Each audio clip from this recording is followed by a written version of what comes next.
Recording in existencia. Y progress. la consecuencia es que el tercero que adquiere el bien, después ya no se lo pueden reivindicar. ¿Sí? En el caso de inexistencia. Blanqueo dice, no, pues si la inexistencia es más grave que la nulidad, como en un caso la consecuencia es mayor que en otra, no tiene sentido. En el caso de inexistencia se tendría que poder recuperar la cosa, porque es más grave que la nulidad de acuerdo con esta teoría.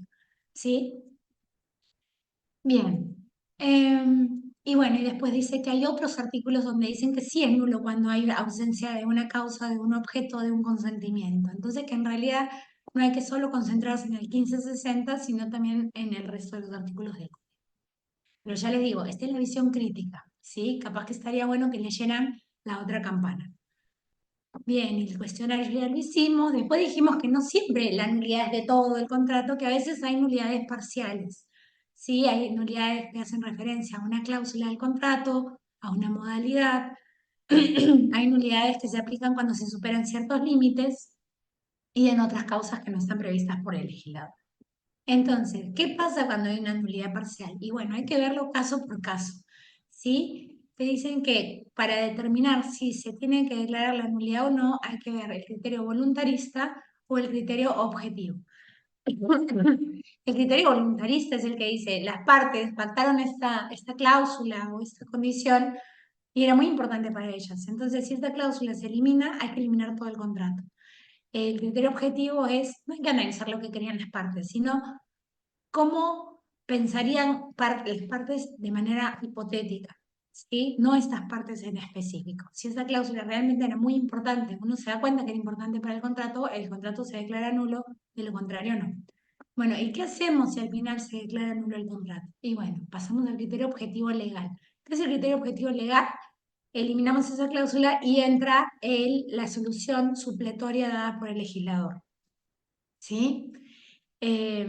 Por ejemplo, si la ley dice el contrato no puede ser de más de 15 años, el contrato de arrendamiento, y lo pactaron por 20, la cláusula en la que lo pactan por 20 será declarada nula, pero no todo el contrato. Simplemente se baja el plazo a los 15 años estipulados por el legislador. ¿Sí? Si es un tema de mejoras, también entra lo que se pactó por el legislador.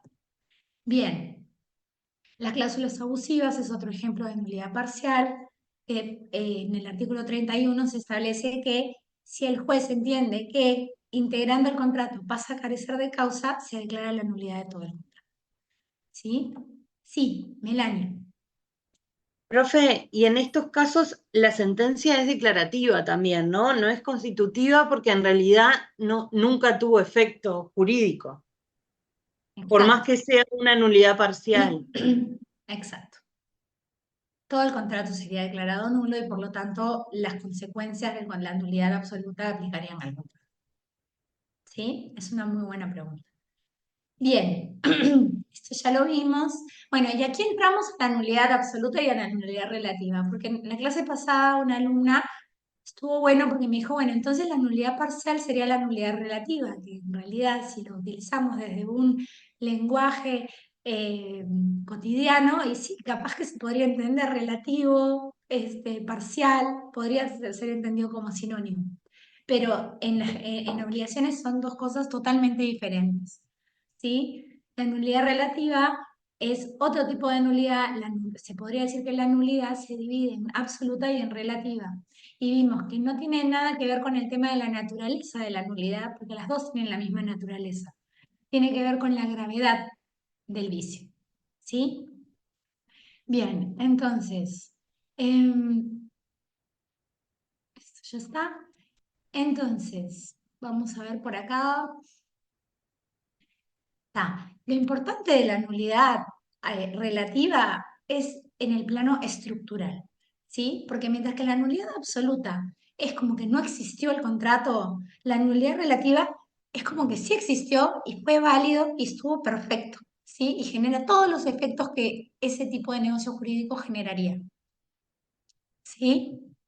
¿Cuál es el tema? El tema es lo que vimos en la clase pasada, la espada de Damocles, ¿sí? Porque sabemos que en un plazo de tiempo que va variando, nos pueden hacer caer ese negocio jurídico. ¿Sí? ¿Por qué va variando? Vamos a ver. Me van a decir, no, pero no va variando, dijimos que eran 4 años.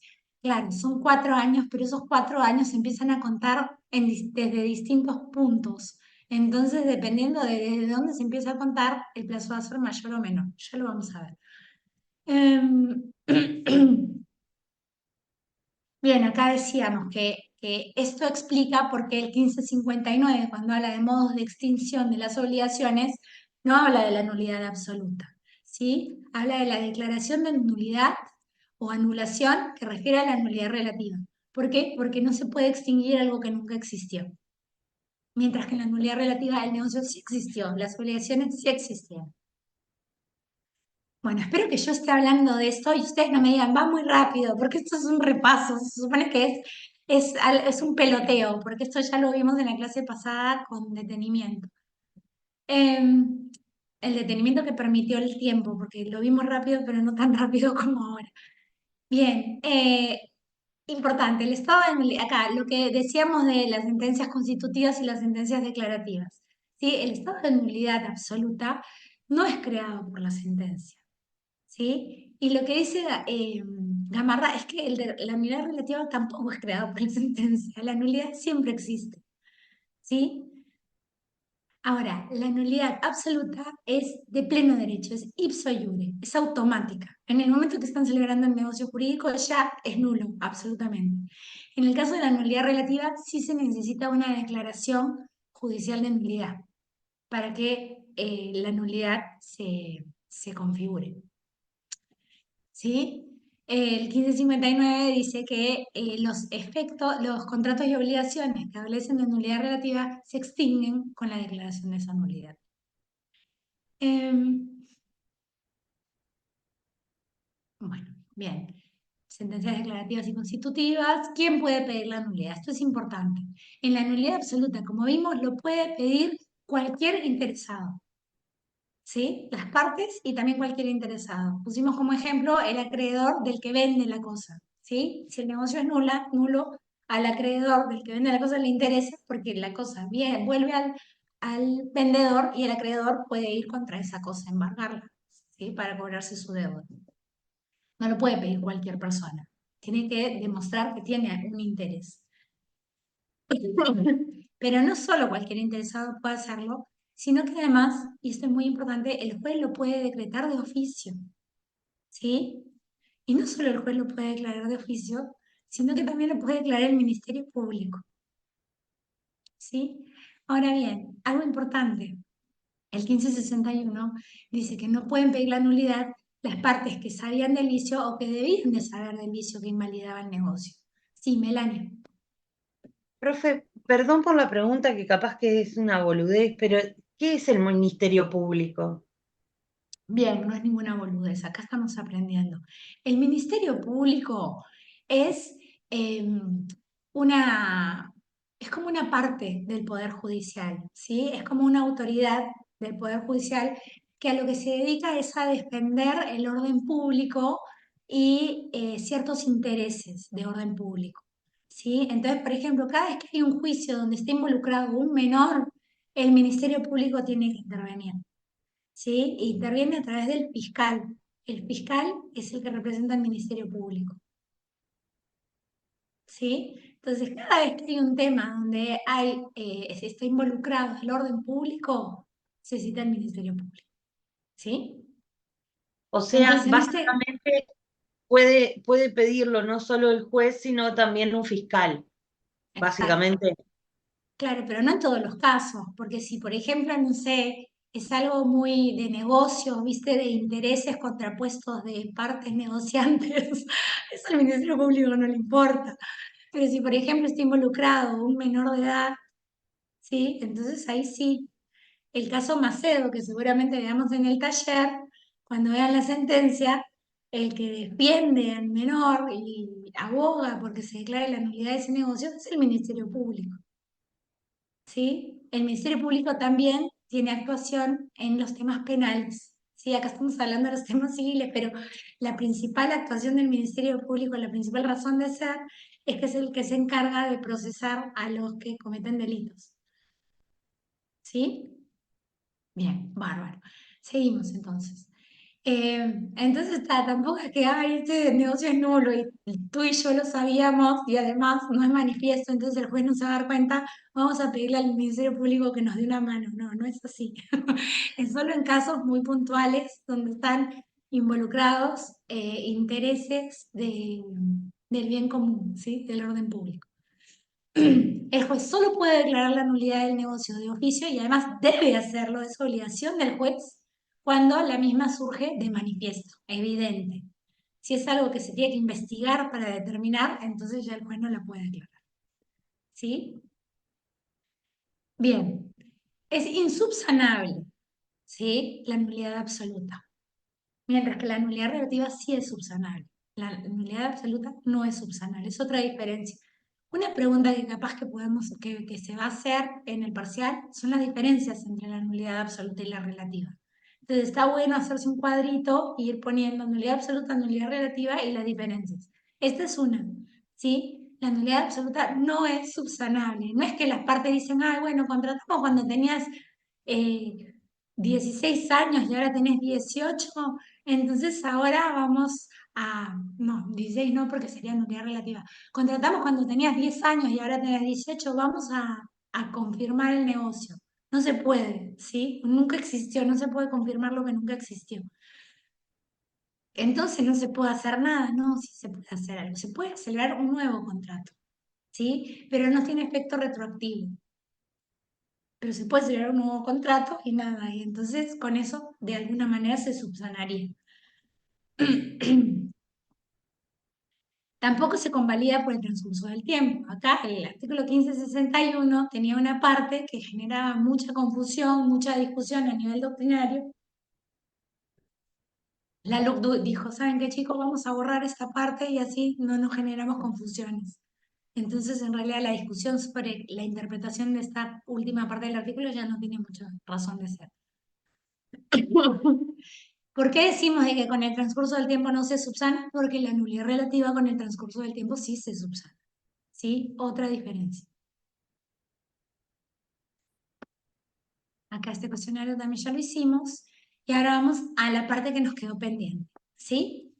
Entonces, como les decía, la nulidad, tanto la relativa como la absoluta, tienen la misma naturaleza. Las dos son dos tipos de nulidad. El tema es la gravedad.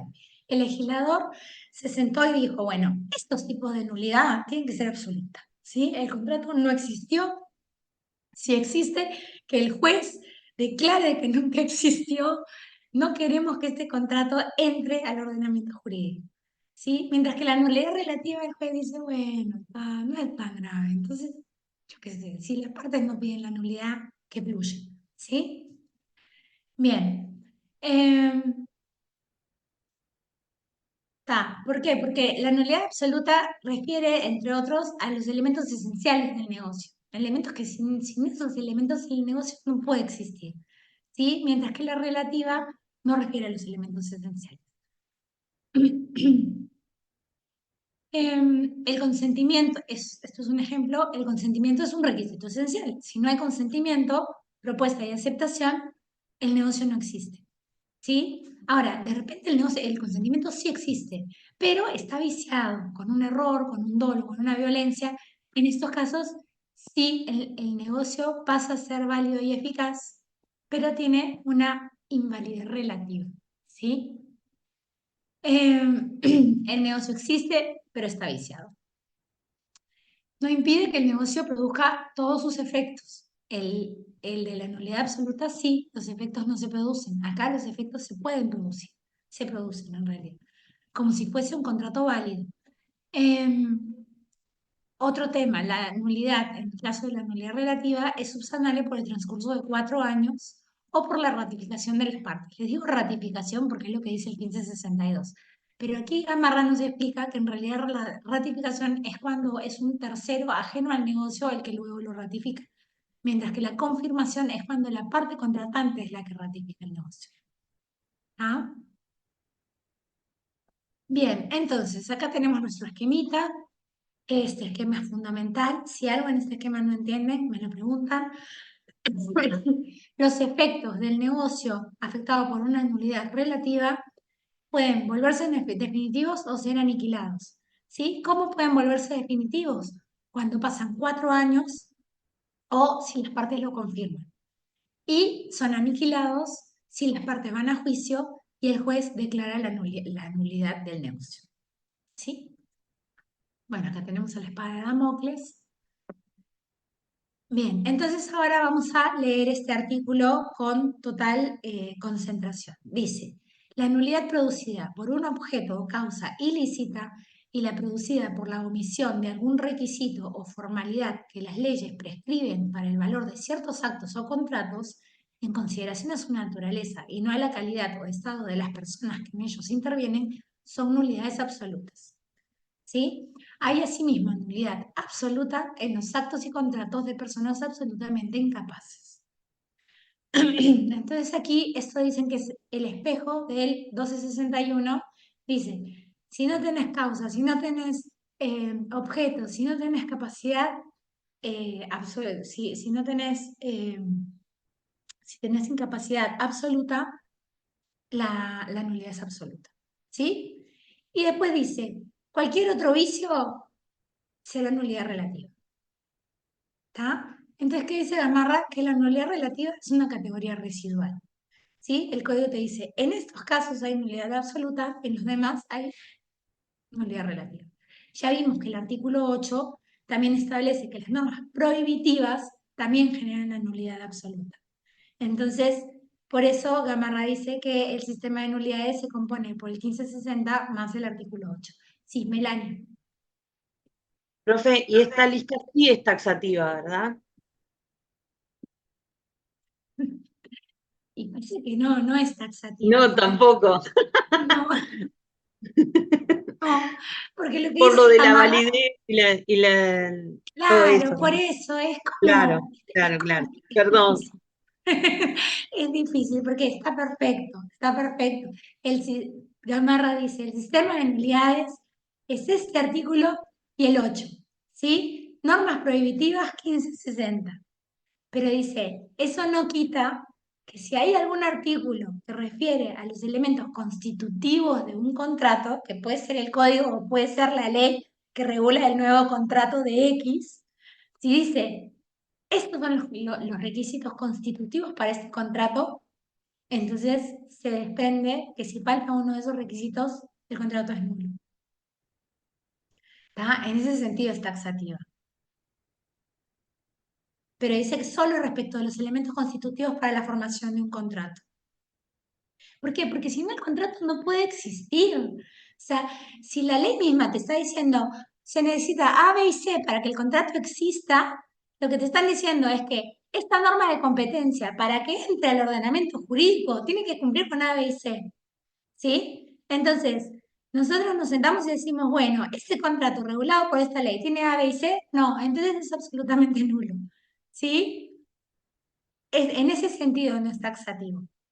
Pero en principio, la regla general es esa, 1560 y artículo 8 del Código Civil, que son las normas prohibitivas. Si el código te dice, esto está prohibido, esto no se puede hacer, entonces si lo haces, chao, nulidad absoluta. ¿Sí? Bien.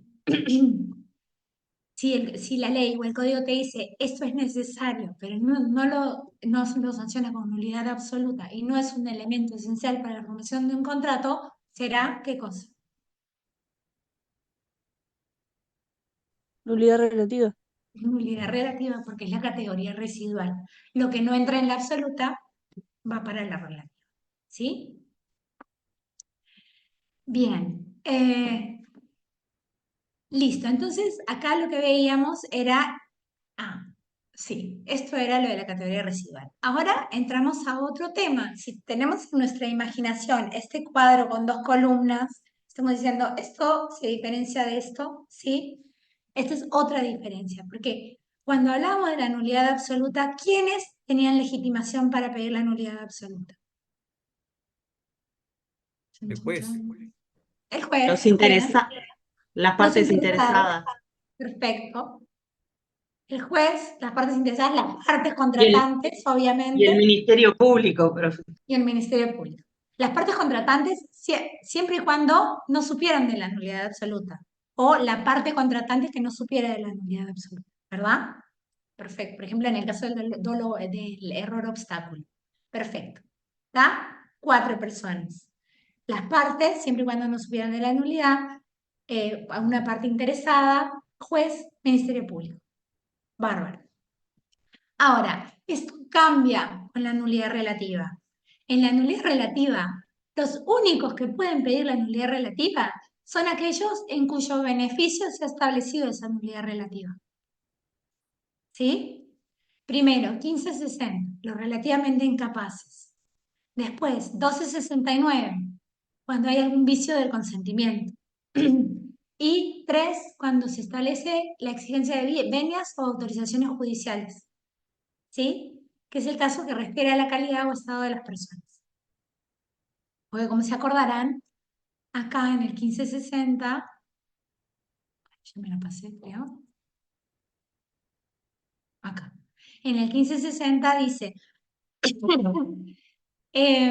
nulidad absoluta cuando se refiere a leyes que prescriben requisitos para el valor de ciertos contratos cuando sea en consideración a su naturaleza y no a la calidad o estado de las personas que en ellos intervienen. ¿Por qué? Porque cuando esos requisitos refieren a la calidad o estado de las personas que en los contratos intervienen, nos vamos a la nulidad relativa. ¿Sí? Entonces, por eso aquí ponemos que estos artículos refieren a la calidad o estado de las personas. ¿Por qué? Porque, por ejemplo, uno de los artículos te dice, cuando un menor de edad va a contratar, entonces se requiere la venia judicial. ¿Sí? Bien. Entonces el representante contrata en nombre del menor con la venia judicial. Que es el caso Macedo. Yo no sé si vieron el caso Macedo, pero en el taller seguro lo van a ver. Y lo que faltó, se hizo todo perfecto, pero se olvidaron de la venia judicial. ¿Sí? Bien. Entonces, acá estos son los que pueden pedir la nulidad. ¿Sí? Cualquier otra persona que pida la nulidad relativa, el juez le va a decir, vos no está legitimado. Ni siquiera el juez, si se da cuenta que hay una nulidad, imaginen que las partes dicen, bueno, incumplimiento, X no me entregó el bien inmueble. Y el juez se da cuenta que en este contrato, uno de los contratantes cuando contrató tenía 14 años. El juez no puede decir, momento, acá hay nulidad relativa, así que este contrato es nulo. No lo puede hacer. ¿Sí? La ley no se lo permite. Sí, Melania. Profe, ¿esto quiere decir que también pueden pedirlo partes interesadas que no sean parte de No, los no, actores? No, solamente los actores. está acotadísimo, acotadísimo.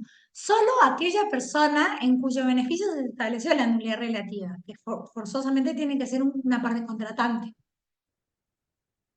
¿sí? Y Porque la tampoco nulidad relativa, necesariamente las dos partes contratantes pueden, no, porque en tampoco. realidad siempre va a haber una parte afectada y la otra no, en la nulidad relativa. No sé, capaz que sí, no se me ocurre ningún caso. O sea, normalmente la violencia la ejerce una parte contra la otra. El dolo son las maquinaciones de uno contra el otro. Y capaz en el error, pero que las dos partes cometan el mismo error, podría ser, sí, capaz que algún caso de laboratorio. Pero la regla general es que siempre es una de las partes la que es perjudicada con el negocio porque es a la que la ley protege. ¿Sí? Bien. O sea que sería solamente la parte afectada. Perdón por el ruido que están en obra abajo. No, no, tranqui, no pasa nada. Sí, solo la parte afectada, solo la parte protegida, por eso, porque en realidad, en estos casos, la nulidad relativa, si se fijan, lo que trata es de proteger a la parte víctima de violencia, de error, de dolo, al pobre menor, incapaz, que celebra un contrato con más de 12 o 14 años. ¿Sí? Bien. Em,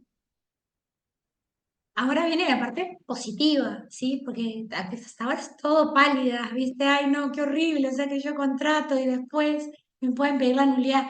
Bueno, porque también se puede convalidar el contrato, ¿sí? Imaginemos que contratamos, porque uno se imagina siempre que uno está tipo en un estudio de abogados, con escribanos y con asesores y todo tipo por escrito, y no es así. A veces los negocios son nada, me subo en el bondi, compro una Coca-Cola, lo que fuera, voy a un comercio, ¿viste? Y entonces puede pasar que, no sé, una persona con 17 años va a, no sé, a motociclo, ya no existe motociclo, a, no sé, una tienda de electrodomésticos, no se me ocurre ninguna. Va al Jant y compra la computadora, que del ejemplo de la clase pasada, compra una computadora y le venden la computadora. Al Jant, encantado de vender sus cosas, le vende la computadora. ¿Está? Y no te piden la cédula, ¿sí? Y que paga en efectivo, está todo bien. O paga con tarjeta de crédito, porque vieron que hoy en día los menores pueden tener la Prex. Y después, resulta que era un menor, no tenía 18 años, no podía contratar, ¿sí? Entonces, Jan puede decirle, che, Juancito, nos acabamos de dar cuenta que vos no tenés 18 años, no podías haber comprado la computadora. Y Juancito dice, bueno, pero yo necesito la computadora, ya la pagué, estoy contento con mi computadora. Y bueno, ¿qué te parece si hacemos un contrato en virtud del cual, cuando cumpla 18 años, o ya tiene 18 años Juancito, en el cual confirmas de que el contrato que se le hace a los 17 lo querés mantener? Ah, bueno, dale, firman el contrato, ya está. Se terminó la nulidad relativa. ¿Sí? Es así. O, no sé, Analía, celebramos un contrato y en el contrato pusimos de que el collar que yo te estaba vendiendo era de plata y bueno, y resulta que no es de plata, sino que es de estaño. Entonces, en realidad hay un error. Y yo quiero saber si vos vas a pedir que te lo devuelva o que me lo vas a querer devolver o no. Y Analia me dice, no, pues yo estoy encantada con el collar, la verdad que yo lo compré por el diseño, no por el material. Y bueno, ¿qué te parece si firmamos este contrato en el cual decimos que en realidad ese contrato dijimos que era de plata, pero en realidad era de estaño y que está todo bien? Dale, se terminó la nulidad relativa. ¿Sí? Así funciona. ¿Bien? Bárbaro. ¿Qué pasa si la persona que tiene esta protección de la nulidad relativa, que la nulidad relativa es en su beneficio, se muere? ¿Sí? Aquí los herederos también pueden pedir la nulidad. ¿O qué pasa si este derecho se cede? El cesionario también puede pedir la nulidad. ¿Sí? ¿Y siempre hay que pedir la nulidad? No, a veces simplemente uno se defiende con la nulidad. ¿Sí? Imagínense que mi cliente contrató con 16 años, nada, la venta de, vamos a cambiar la computadora por otra cosa, la venta de su piano, ¿sí? Tenía un piano divino, alguien le pide para comprarle el piano y él le dice que sí, que se lo va a vender. Llega la fecha en la que tenía que entregárselo y viene y me dice, mira, yo vendí mi piano, pero ahora me doy cuenta que tipo, lo vendí baratísimo. Yo no quiero cumplir con este contrato. Bueno, perfecto, no le entregues el piano. Entonces lo demanda, ¿sí? Para que cumpla con el contrato en virtud del cual se le iba a vender el piano. Y mi cliente va a presentar la excepción de nulidad relativa. Va a decir, yo no cumplo nada porque este contrato es nulo, porque yo tengo 16 años. O porque cuando yo celebré el contrato yo tenía 16 años. ¿Sí? Puede ser por vía de acción, quiero que se declare la nulidad relativa de este contrato, la nulidad de este contrato, porque cuando yo lo celebré tenía 16 años y entonces él tiene que devolver el dinero si le pagaron por el piano. ¿Sí? Hay repristinación. O o en vía de excepción, cuando le exijan la entrega del piano, él va a decir, opongo la excepción de nulidad. ¿Sí? ¿Vamos bien? Bárbaro. Ahora, si son varias partes, la nulidad que puedo poner una parte no aprovecha a las demás. ¿Sí? Las demás partes sí van a tener que cumplir. Que esto lo vimos cuando vimos indivisibilidad y cuando vimos solidaridad. ¿Se acuerdan? Si, no sé, es una deuda y se obligaron tres personas y una tiene 17 años y le exigen la deuda de esa persona, ella opone la nulidad. Pero las otras dos no pueden oponer la nulidad. O no pueden decir, ah, no, como él es menor y entonces el contrato es nulo, entonces nosotros no tenemos que pagar. No, los otros sí tienen que pagar. No les aprovecha. Melanie. Profe, Y con la nulidad relativa, yo entiendo que con la nulidad absoluta nunca se generan efectos en teoría. Con la nulidad relativa, si empieza a surtir efectos, pero a los 2 años resuelvo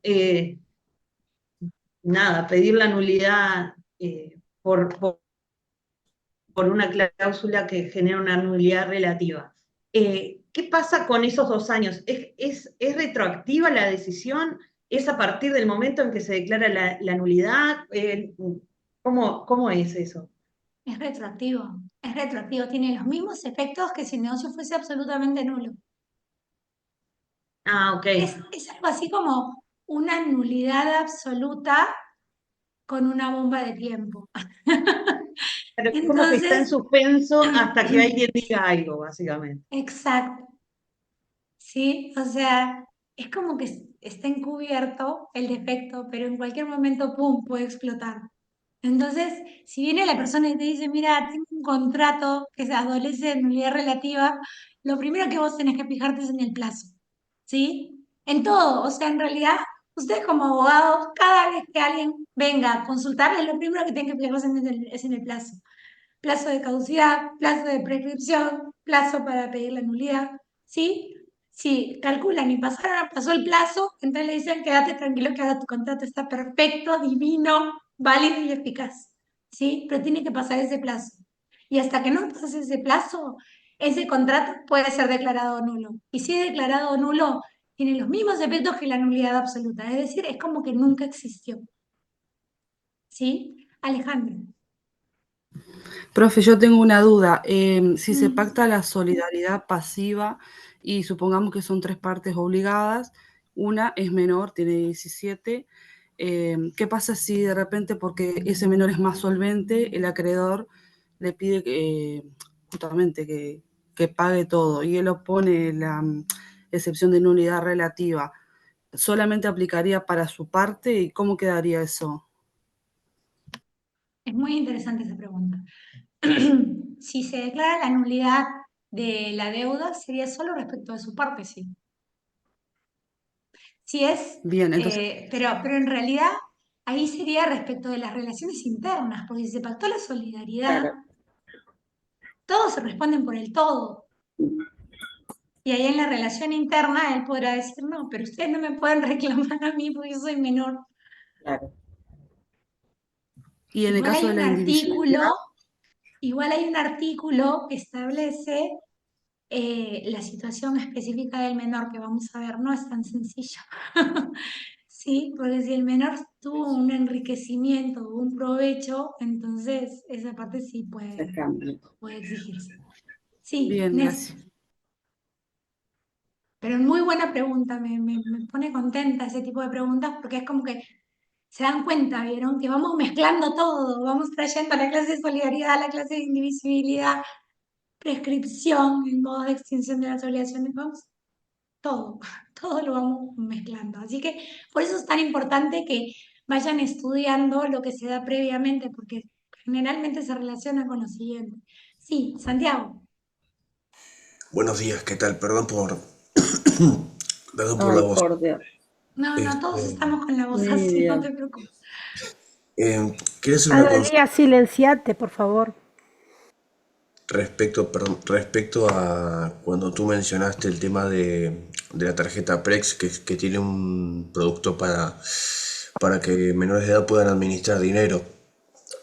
Sí, y acá viene mi duda. Si en realidad los menores de edad no pueden celebrar negocios de compraventa, por ejemplo, porque son legalmente incapaces, ¿no le estaría encontrando sentido a un producto que le permita administrar dinero a los menores de edad? Por ejemplo, supongamos que yo tengo un hijo que tiene 16, 17 años, se va de paseo de fin de año, no sé, a Punta del Este, y tiene esa tarjeta. Y yo, bueno, para que se compre ropa, para que se compre recuerdos del viaje, le doy dinero. Estaría haciendo una compra, o sea, estaría celebrando contratos que serían nulamente relativos. No estaría entendiendo Sí, la... no, es que es una excelente pregunta. Te agradezco que me hayas hecho esa pregunta porque es una pregunta excelente. Claro, o Em, sea, lo que yo no logro entender, o sea, capaz que me estoy comiendo algún detalle, pero cómo la entidad financiera puede emitir un producto que en realidad estaría, no es que no esté permitido, pero si no, forma una nulidad relativa. A ese punto quería ir. Excelente. Analía me parece que ya tiene la respuesta. Yo lo que, no, hoy le iba a decir cuando usted dijo lo del contrato, antes tal vez no pasaba, pero ahora sí pasa. Cuando uno va a comprar una computadora, por ejemplo, vas a Mosca y compras una computadora, ellos te dan la garantía. Para la garantía, vos tenés que dar tus datos. Yo, por ejemplo, compré para mis hijos, tuve que dar mis datos, porque menores de edad, si ven, no lo permite. Y creo que la tarjeta Prex, creo, capaz que estoy equivocada, o sea, un menor de edad, gasta en un kiosco, en un supermercado, ahí nadie te lo va a pedir. Pero cuando piden requisitos, como cuando piden para la garantía, ahí seguro que no te lo van a vender porque vas a quedar limitado o te van a decir que traigas un mayor de edad. Ahora, yo te hago una Creo que pregunta, es así. Analía. Yo te hago una Sí, pregunta. Vos tenés un comercio de venta de computadoras. sí. Esta computadora es una computadora de, no sé, $300. ¿Ah? Ya sé por Y dónde viene un viene. menor, un chico de 16 años, y con la Mm. Prex te compra la computadora. ¿Vos se la vendés? Bueno, o sea, eso va en la persona, porque si después se rompe, Yo yo se le la voy a vendería. reclamar. Bueno, Nadie va a hacer un yo juicio creo por que una no, computadora. pero ¿y si después está rota y te lo viene a reclamar y tenés Y es vos que la responder? garantía. Y es Pero la la garantía garantía. va con los datos. Y Pero no creo que es ahí, ilegal. No es ilegal celebrar un contrato de compra-venta con no, un no, chiquilín yo de sé que no 17 es años. ilegal, digo por seguridad de la persona que tiene el Y comercio. sí, Ni y siquiera por el menor totalmente, estoy totalmente, pensando. pero es tan poco probable que te hagan un juicio Por eso para pedir la existen, nulidad de ese contrato. por eso existen las Este, leyes. y los Es que Justamente chiquilines para cada vez cuando son se más dan esos problemas, independientes, supongo yo. si vamos cada vez al manejan caso, su el comerciante plata. no va a querer devolver su dinero y el cliente tampoco va a querer devolver su computadora, entonces como que, Imagínate, el chiquilín trabaja 3 meses claro, con la computadora y la información que tiene en la computadora es muchísimo más valiosa que la posibilidad de devolverla. Este, no es ilegal, ¿sí? Y es más, es un contrato que en principio es válido y eficaz. Entonces, y lo que dice Néstor, ay, perdón, Santiago, me confundo porque en el Zoom aparece como Néstor Santiago. Este, yo sé que hemos estudiado todo el tema de la capacidad y entonces es como entreverado. Hay como este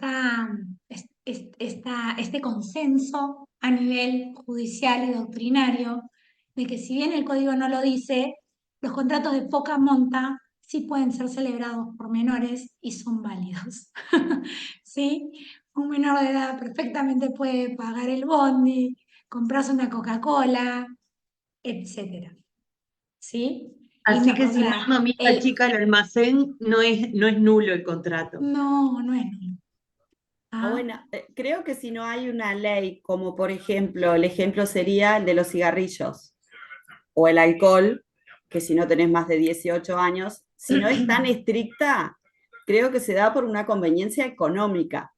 Lo que no quita es que en realidad, en el fondo, por ley no se debería hacer, ¿no?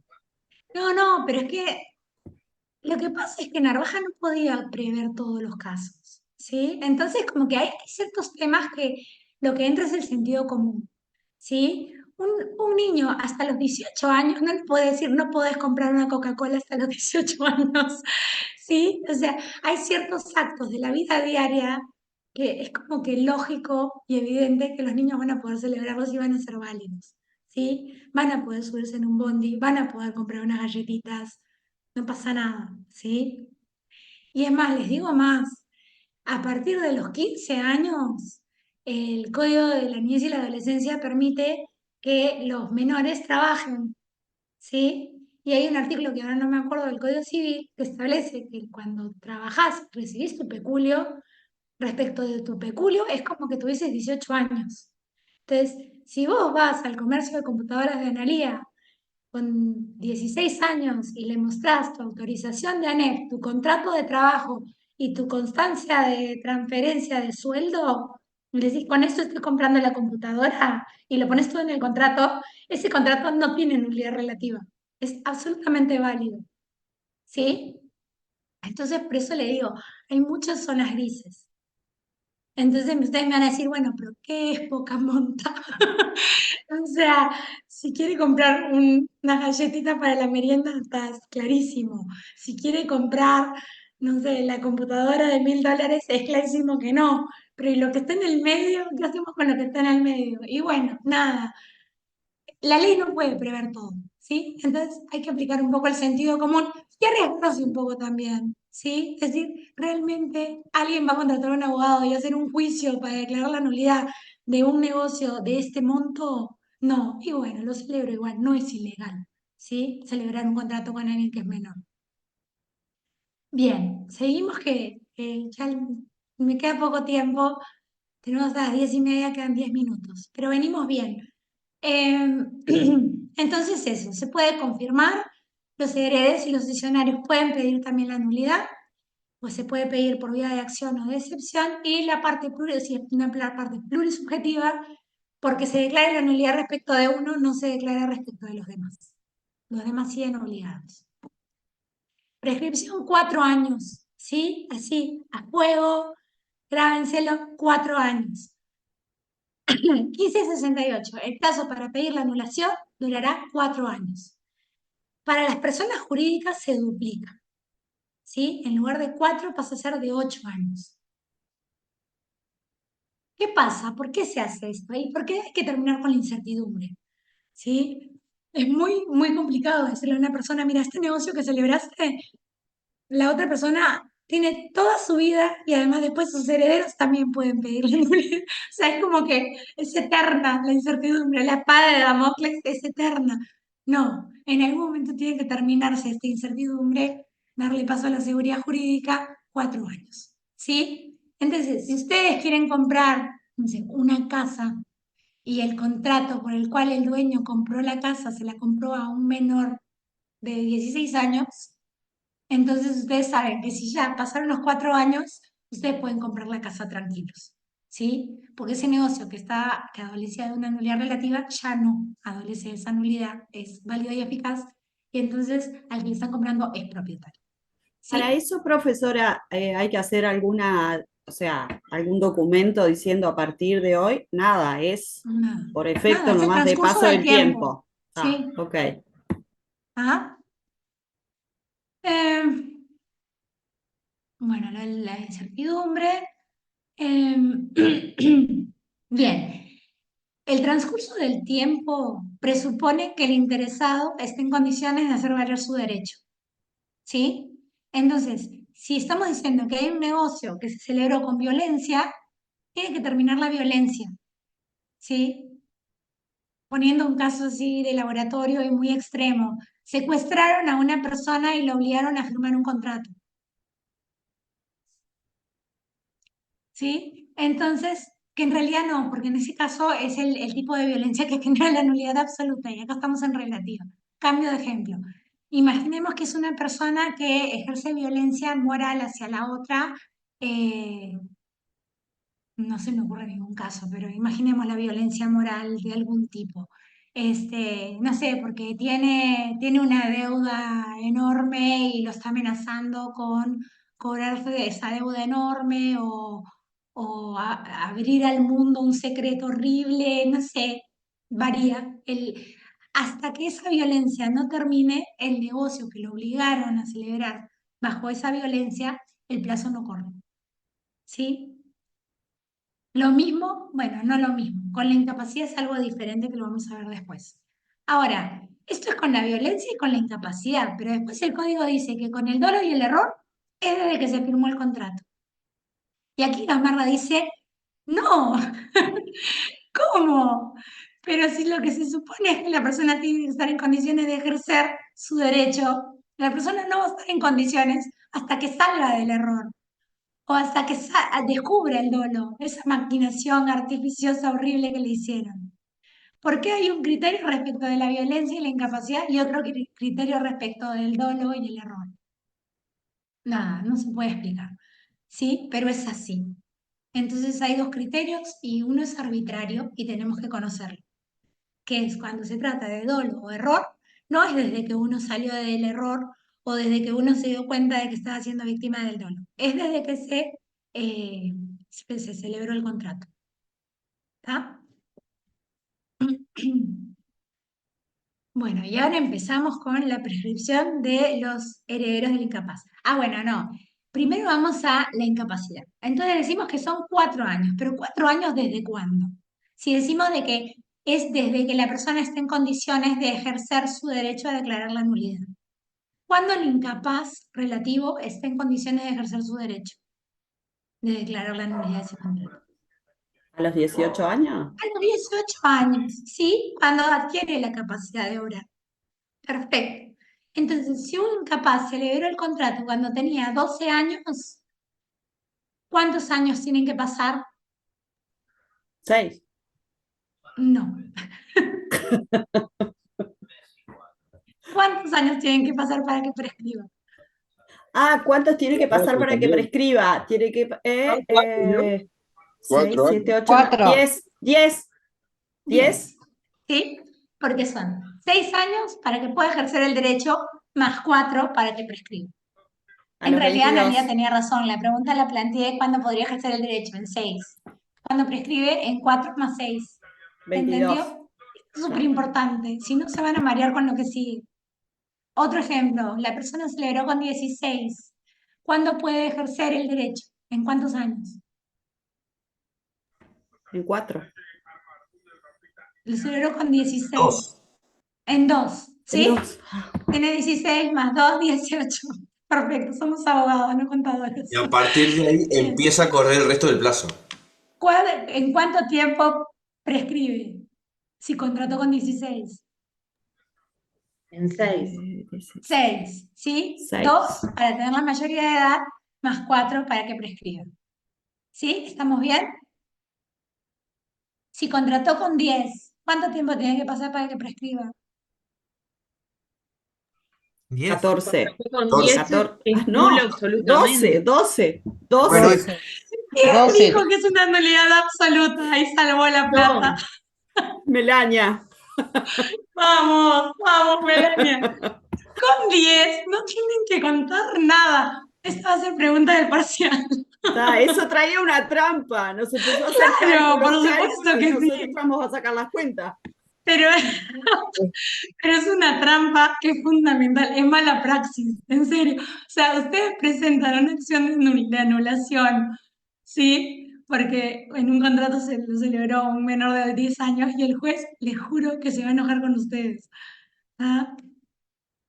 Aquí no hay nulidad relativa, ¿sí? Es nulidad absoluta. Porque es No menor nulidad. impuber. Ahí va. Claro, tiene que tener 12 o 13 para poder 12 o contratar. 14. ¿12 o 14? Ah, perdón. 12 o Sí. 14. 14 Sí. la mujer. Pasa que es un entrevero, porque en realidad esas son. Yo ya Al quería- revés, 12 la Yo- mujer, 14 el varón. Yo les voy a Exacto. subir un artículo que escribí sobre el tema de la incapacidad para los menores, porque es un entrevero, en serio. Y además hay otras normas que me parece que son sobre la atención médica, que ahí la edad creo que es 13. O sea, es como está. Sí, no, está de terror. Hay que pensarlo Bien, bien. entonces, vamos arriba. Vamos arriba que nos quedan 3 minutos. Bien, entonces, listo. Entramos a los herederos, porque no era tan fácil como parecía. No es solo, bueno, y el menor cuando puede, y el heredero cuando puede, ¿sí? Porque imaginemos que el menor celebró el contrato con 16 años, ¿sí? Estaba a 2 años de cumplir la mayoría de edad y se muere, ¿sí? Y cuando se muere tenía un hijo.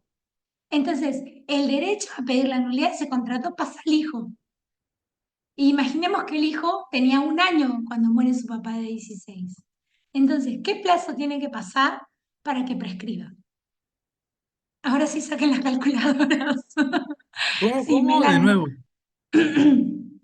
El menor tiene 21 16. años. 21 años.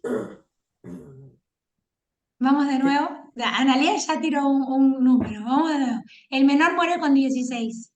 Cuando muere tiene un hijo de 1 año. ¿Sí? Nulidad relativa. ¿Cuánto tiempo tiene que pasar para que prescriba?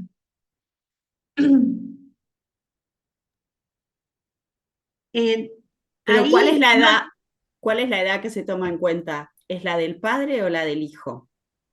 profe, Sí, ahí puede ser de que en realidad se prescribe en 6 años, pero quien tiene que moverlo es el tutor legal del mm, menor.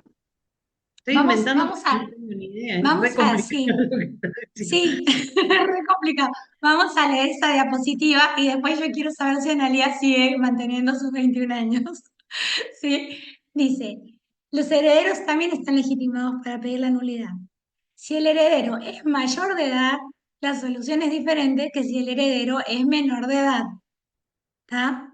Entonces, vamos a imaginarnos que el heredero es mayor de edad. ¿Sí?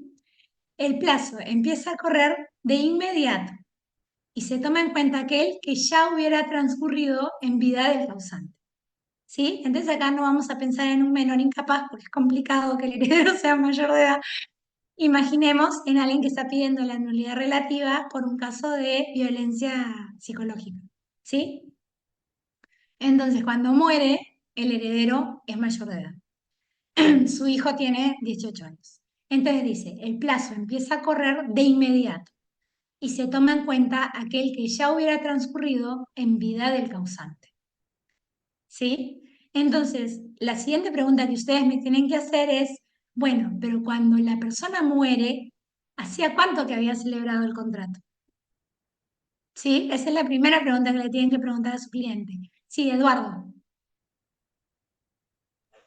Sí, profe, con respecto a eso, quizá también, quizás el plazo comenzaría a contar desde cuando la persona que falleció hubiese alcanzado la mayoría de edad, ¿no?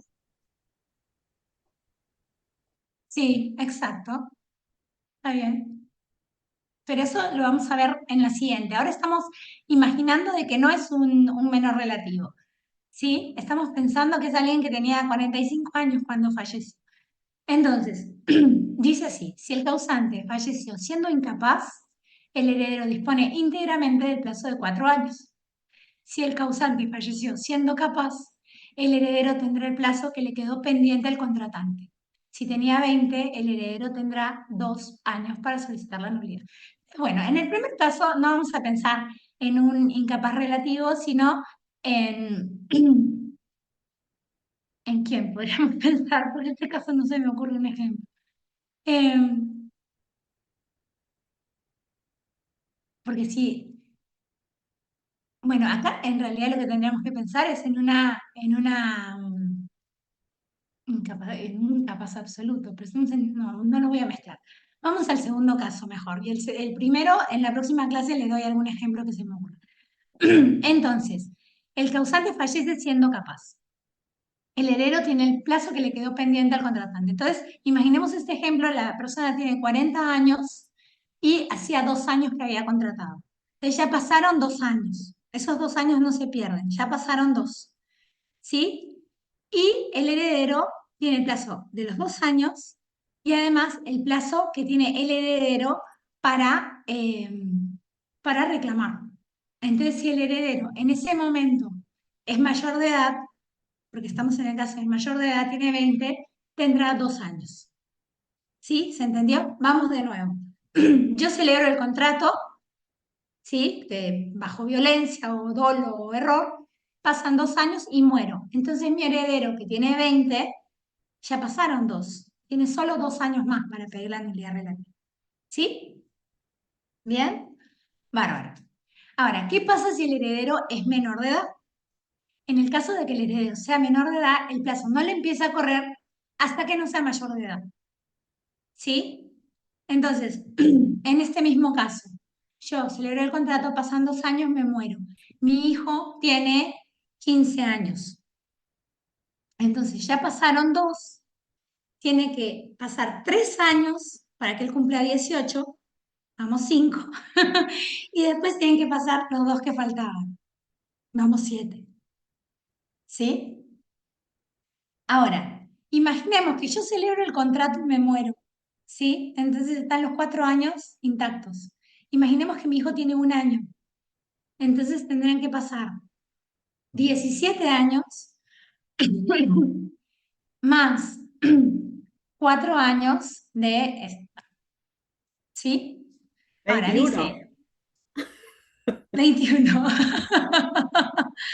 Ahora, dice que nunca ese límite puede pasar de 30 años, porque ya 30, vieron que al código le gusta el número 30, como que para el código 30 años es como lo máximo que se puede esperar, y ahora ni siquiera, porque con la prescripción es de 20, esto es como más. Está máximo 30 años. No sé, sería el caso en el Igual que es yo me muero con imposible 15, ¿eh? es imposible llegar a los 30 años. ¿Cómo superarías 30 años? A ver, imaginemos que yo firmo el contrato con 12, entonces ahí faltarían 6 para llegar a mayoría de edad, más 4 serían 10. Y que imaginemos que a los 12 tengo un hijo de 1, no sé, dejé a alguien embarazado y entonces a él le quedan 18. Entonces 18 más 10, 28. Sí, no sé cómo se llegaría a 30, la verdad. Esa, No esa se me ocurre. pregunta para la prueba no es válida porque en la realidad no se puede dar. Seguro que hay alguna forma de que, bueno, ¿saben cómo se El puede dar? heredero del heredero, capaz. Ya se me ocurrió cómo, porque capaz que sigue la violencia o sigue el dolo. ¿Vieron? Porque nosotros lo estamos mirando desde la incapacidad, pero también es desde que se termina la violencia. No, sigue el dolo no, porque vieron que el dolo es a partir de que se celebra el contrato. Podría ser desde el lugar de la violencia. Es decir, yo estuve sujeto a violencia in eternum. Entonces el plazo todavía no empezó a correr y ahí, bueno, está, 30 años. Más de 30 años de violencia, nada, no puede pedir la nulidad. ¿Sí? Profe, mire que no es chiste de la violencia in eternum. No, perdón, tenés toda la razón. Sí, yo me estoy riendo no de la violencia, sino No, no, de no, yo sé que no, y lo no, y sé que difícil no, de no, descubrir no un es caso en el que se llega a los 30 claro. años. Pero no, la violencia es una cosa horrible que no debería existir. Sí, y hay que tomarlo con mucha seriedad. Muchas gracias, Yamila, por hacerlo notar. ¿Sí? Bueno, ya estoy repasada del tiempo. No sé si está Andrés, si está, le pido disculpas y vamos a apretar un poco el acelerador. Bien, entonces esto ya lo vimos. Hay dos vías. Cuando hay una nulidad relativa, se puede pedir o la nulidad de ese contrato, de ese negocio, de ese acto, o se puede confirmar el mismo. O se puede no hacer nada y esperar que pasen los 4 años. ¿Sí? Confirmación, lo que ya les decía, no es ratificación, es confirmación. La ley le dice ratificación, pues está mal. Se entiende que la confirmación consiste en la renuncia a la acción de anulación. O sea, cuando yo confirmo, lo que estoy haciendo es renunciar al día de mañana a pedir la anulación de ese acto. Cuando es un acto solemne, esto es importante, la confirmación también tiene que ser cumpliendo ese requisito de forma. ¿Sí?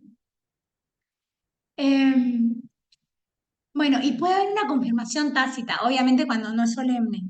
Sí, puede haber una confirmación tácita. ¿Cómo? A través de comportamientos concluyentes.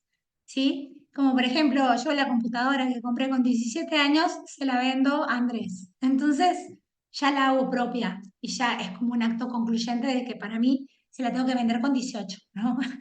Ya con 18 yo en lugar de pedir la anulación, vendí la computadora. Entonces es un acto concluyente de que el negocio es válido.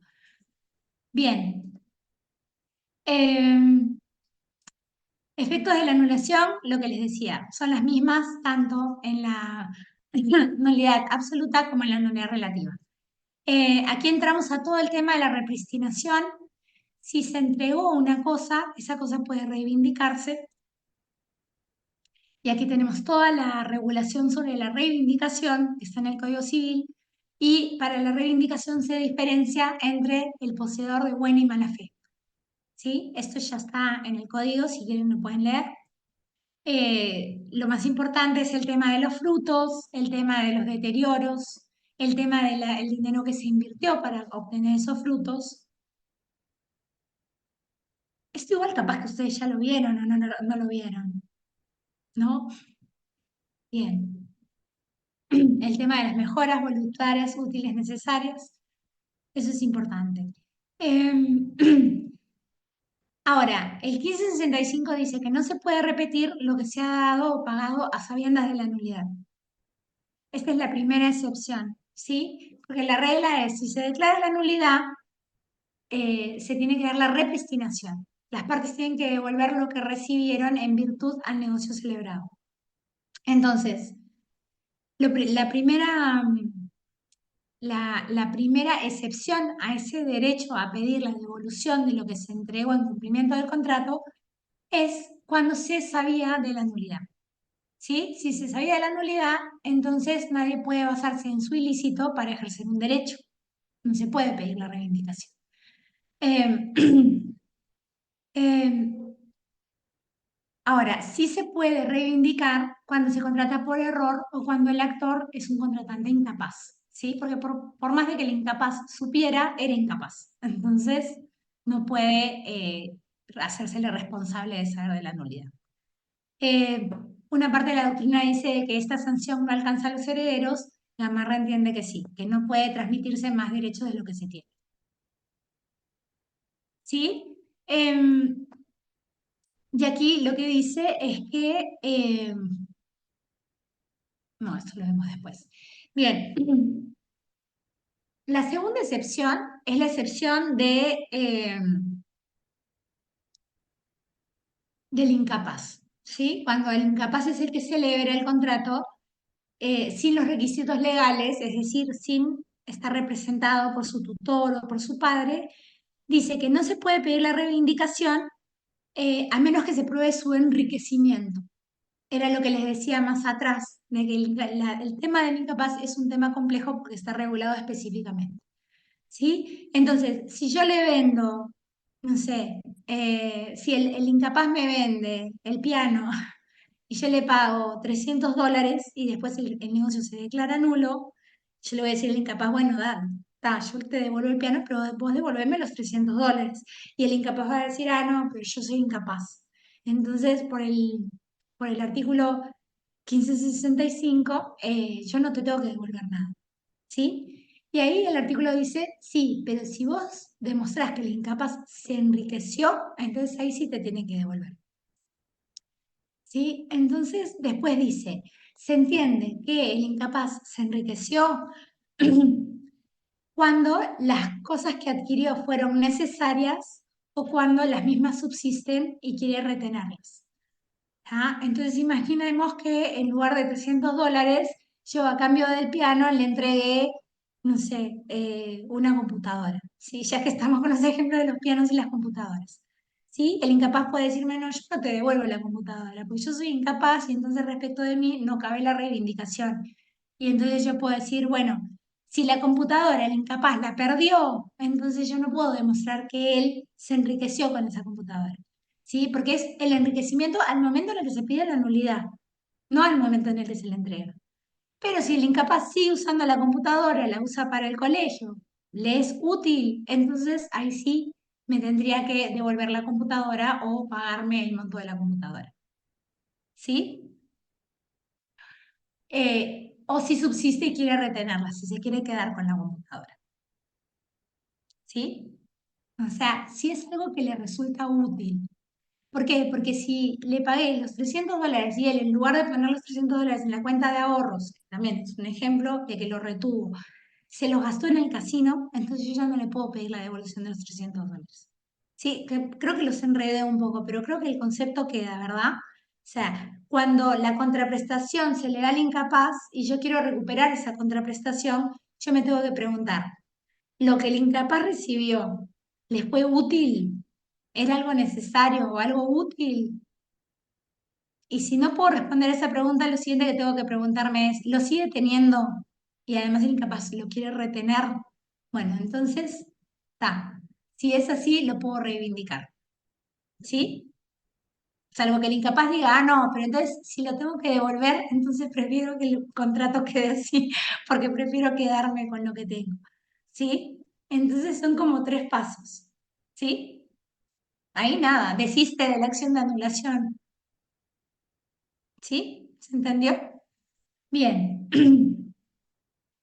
Respecto de los terceros, y con eso terminamos, nos quedan 4 diapositivas. Respecto de los terceros, lo que vimos cuando vimos nulidad e inexistencia, se puede pedir la reivindicación del bien a un tercero, ¿sí? Si el menor de edad vende su casa y después la persona que compró la casa se la vende a Andrés, entonces cuando se declara la nulidad del contrato, se puede pedir al tercero que devuelva la casa. ¿Sí? En el caso de la nulidad absoluta, esto aplica por el primer enunciado del principio de legitimidad, que dice que nadie puede transferir más derechos de lo que se tiene. ¿Sí? Entonces, acá Andrés es un tercero poseedor, porque si el contrato nunca existió, entonces la casa nunca pasó a dominio de B. ¿Sí? B nunca fue propietario, solo fue un poseedor. Y entonces nunca pudo haber vendido la casa a Andrés. ¿Sí? ¿Se entiende? Y en el caso de la nulidad relativa, ustedes me dirán, bueno, pero en este caso el contrato sí era válido, sí desplegaba sus efectos, entonces Andrés sí pasó a ser propietario. Y entonces Gamarra te dice, sí, pero aquí aplica el segundo enunciado del principio de legitimidad, que dice que resueltos los derechos del constituyente, se resuelven los derechos por él constituidos. ¿Sí? Y la cosa se puede reivindicar nuevamente. ¡Ay, qué bueno! Buenísimo, fantástico. Entonces nos podemos quedar tranquilos. No. ¿Por qué? Porque el 1565 hace referencia a las excepciones legales. Entonces significa que esto no siempre es así. ¿Cuándo no es así? 3 casos. El primero que da la doctrina es el de prescripción adquisitiva. Y acá Gamarra dice, no, esa no es una excepción. Ese es un modo de adquirir diferente. ¿Sí? Entonces, sí, si la persona pasaron 30 años, era una nulidad absoluta, dijimos de que no prescribe, se puede pedir en cualquier momento, pero si pasaron 30 años y Andrés poseyó la casa con ánimo de dueño, pacíficamente, sin violencia, entonces puede prescribirla, ¿sí? Y ya no se va a poder reivindicar. Profe, Segundo, Se sí, fue de buena fe, aparte. claro, sí. la En realidad no son 30 años, perdón, ahora son 20. 20 exacto, años por la Son 20 o 10. 20, 20 mala y fe, 10. 10, buena fe. ¿Está? Pero yo digo 20 porque es como lo máximo, ¿sí? Porque en realidad además si se contrató con un menor es difícil alegar que se actuó de buena fe. ¿Sí?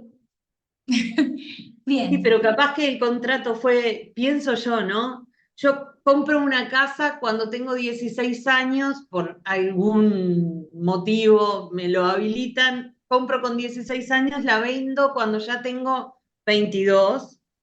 La persona que compró compra de buena fe y sin tener en cuenta que yo lo compré siendo menor de edad, podría Bueno, pero aspirar a una acordate que ese es prescripción. un acto que puede ser considerado como acto concluyente y por tanto confirmación tácita. Ah, ok, ok. Si tú lo compras con 17 y después lo vendes con 22, es como que confirmas el acto anterior.